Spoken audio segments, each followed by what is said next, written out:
Hello guys, welcome to my YouTube channel.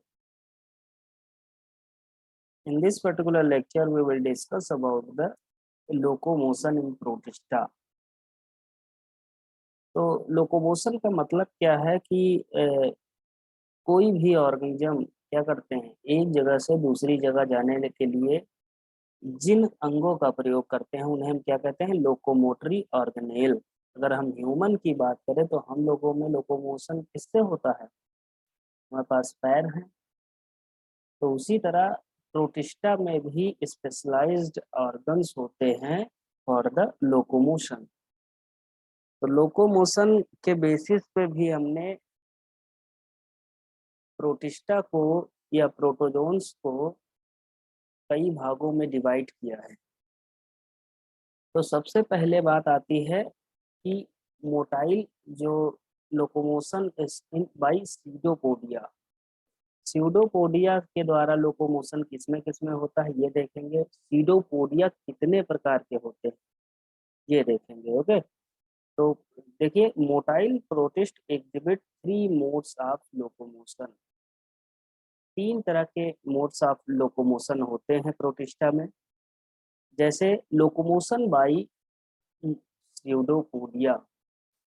तो pseudopodia जो होते हैं उनसे भी लोकोमोशन होता है। तो pseudopodia are protoplasmic temporary outgrowth which help in locomotion. These are of following types. जैसे लोबोपोडिया हो गया, फिलोपोडिया हो गया। Lobopodia, these are lobe like with broad and blunt ends. जैसे अमीबा। अमीबा का आपने स्ट्रक्चर देखा होगा, तो अमीबा का स्ट्रक्चर कुछ ऐसा बनता है। तो अमीबा का स्ट्रक्चर कुछ ऐसा बनता है। ये क्या है, ये इसका न्यूक्लियस है, बाकी क्या होता है, बॉडी फ्लूइड भरा होता है।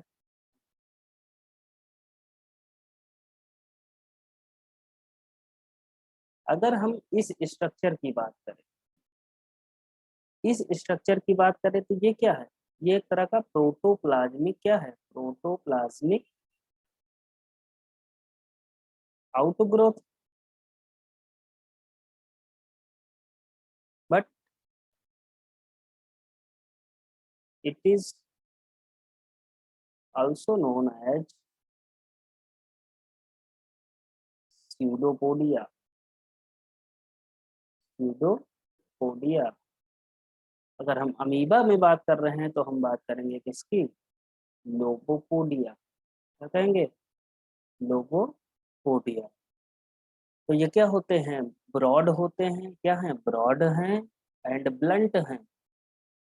ब्लंट इंड है, किसमें पाया जाता है, अमीबा में पाया जाता है। फिलोपोडिया की बात करें, फिलोपोडिया में क्या होते हैं, थ्रेड लाइक एक्टोप्लाज्मिक एक्सटेंशन होते हैं।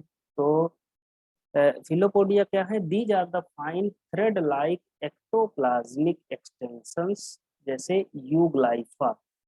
यूग्लाइफा में क्या पाया जाएगा, फिलोपोडिया, और अमीबा में क्या पाया जाएगा, लोबोपोडिया। ये दोनों क्या है, लोकोमोटरी ऑर्गेनेल है। ओके, नेक्स्ट देखते हैं रेटिकुलोपोडिया। रेटिकुलोपोडिया किसमें पाया जाता है, reticulopodia, these are long and highly branched extensions. क्या होते हैं, ये लॉन्ग होते हैं, हाईली ब्रांच्ड एक्सटेंशंस होते हैं। अगर एग्जाम्पल की बात करें किसमें पाया जाता है, तो ग्लोबी जेराइना में क्या पाए जाते हैं, रेटिकुलोपोडिया पाए जाते हैं। फिर हम दूसरे स्ट्रक्चर की बात करते हैं, दूसरे लोकोमोटरी ऑर्गेनेल की बात करते हैं, जिसका नाम क्या है, एक्सोपोडिया।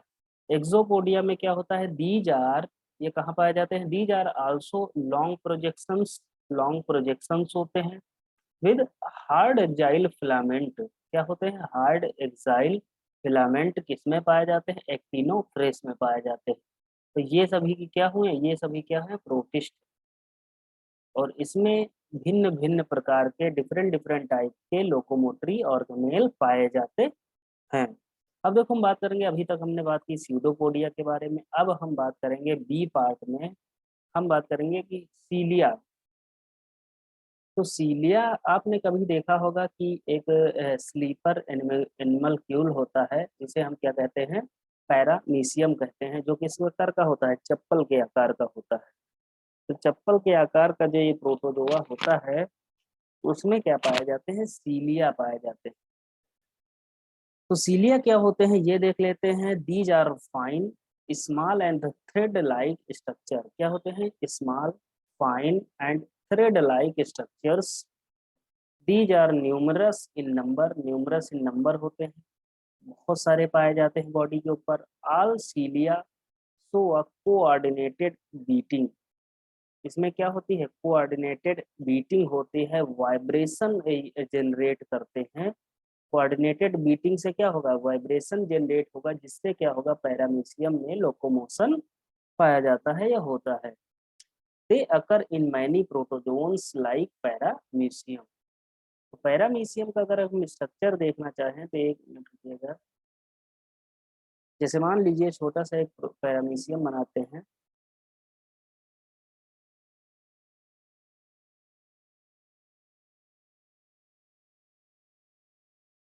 कुछ ऐसा होता है। अब क्या होता है, इसकी जो आउटर बॉडी सरफेस होती है, आउटर बॉडी सरफेस पे क्या होते हैं, बहुत छोटी छोटी सी ऐसे स्ट्रक्चर पाए जाते हैं।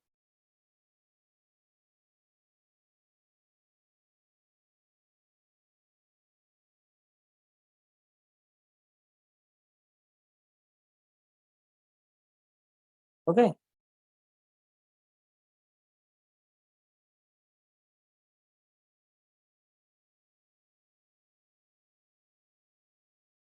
तो ये क्या हो गया, ये पैरामीशियम है, और पैरामीशियम के ऊपर ये जो छोटे छोटे थ्रेड लाइक स्ट्रक्चर दिख रहे हैं, इन्हें हम क्या कहते हैं, सीलिया कहते हैं। ओके। अब आगे देखते हैं। Locomotion by flagella. अगर फ्लैजिला की बात करें तो फ्लैजिला किसमें पाया जाता है, फ्लैजिला क्या होते हैं, ये लॉन्ग होते हैं। These are also fine but long threads. Short threads नहीं होते हैं, सीलिया लाइक स्ट्रक्चर नहीं होते, ये लॉन्ग स्ट्रक्चर पाए जाते हैं। These are basic structure is similar to the that of cilia. Their basic structure is similar to that of cilia. These are found in dinoflagellates and protozoans such as Euglena and Trypanosoma. तो ये जो flagella होते हैं ये क्या होते हैं, long thread like structure होते हैं, फाइन होते हैं, और इनका जो बेसिक स्ट्रक्चर है, बेसिक स्ट्रक्चर का सिमिलैरिटी किससे रखता है, सीलिया से रखता है। और ये किस में पाए जाते हैं, डायनोफ्लैजिलेट्स में पाए जाते हैं, एंड कुछ प्रोटोजोआ जैसे यूग्लिना हो गया, यूग्लिना और ट्रिपैनोसोमा में क्या पाए जाते हैं, फ्लैजिला पाए जाते हैं, जिसके कारण क्या होता है, इनमें न्यूट्रिशन सॉरी लोकोमोशन होता है। ओके। तो इस लेक्चर में इतना ही। अगर आपको लेक्चर पसंद आया हो तो वीडियो को लाइक करिएगा, चैनल को सब्सक्राइब करिएगा। नेक्स्ट लेक्चर में हम बात करेंगे न्यूट्रिशन इन प्रोटोजोआ। तो प्रोटोजोआ में हम देखेंगे कि न्यूट्रिशन एक किस टाइप का होता है। जैसे प्रोटिस्टा में कई सारे एनिमल्स आते हैं, जैसे हम प्रोटोजोआ को ज़्यादा मेजर देखते हैं। तो अगर अमीबा की बात करें तो अमीबा में कैसा न्यूट्रिशन होता है, होलोजोइक न्यूट्रिशन होता है ना। फिर ऑटोट्रॉपिक होता है जिसे हम होलोफाइटिक भी कहते हैं। जो तो ये किसमें होता है, जैसे यूग्लिना की बात करें तो यूग्लिना में क्या होता है, ये तो दोनों कैरेक्टर शो करता है, एनिमल का भी कैरेक्टर शो करता है, प्लांट का भी कैरेक्टर शो करता है। तो ये सारी बातें हम नेक्स्ट लेक्चर में बात करेंगे कि प्रोटिस्ट में न्यूट्रिशन एक किस प्रकार का पाया जाता है। ओके। Thank you.